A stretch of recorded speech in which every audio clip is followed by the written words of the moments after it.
आपने जिस व्यक्ति को कॉल किया है वो अभी दूसरे कॉल पर व्यस्त है।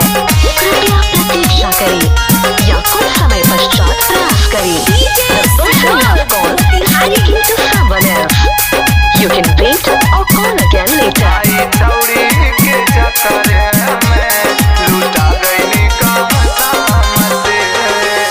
फिर करावे छौड़ी हमसे, फिर करावे छौड़ी हमसे। भाई छौड़ी के चक्कर में लुटा गई कसम से। भाई छौड़ी के चक्कर में लुटा गई कसम से।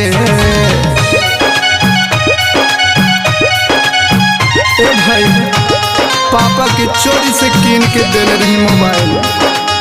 सच बताओ तनी हम तो बर्बाद हो गए भाई। भाई चोरी के चक्कर में लुटा गई कसम से। जब हम कॉल करी बीजी बतावे कवनो बहाना कह के लागे फुसिलावे।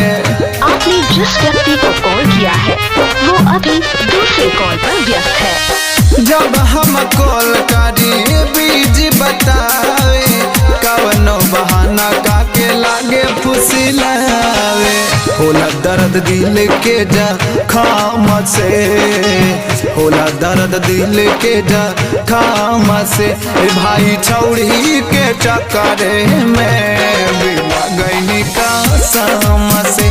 भाई छौड़ी के चक्कर में लुटा गई कसम से।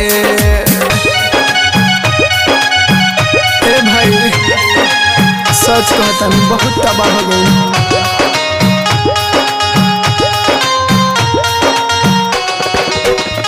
भाई छौड़ी के चक्कर में लुटा गई कसम से। कितना दीवाना के घूमावी आगा पाछा हमसे बतियावे खातिर कहरेली तमाशा। भाई बहुत परेशान हो गई बानी। हाँ, कितना दीवाना के घूमावे आगा पाछा हमसे बतियावे खातिर कहरेली तमाशा।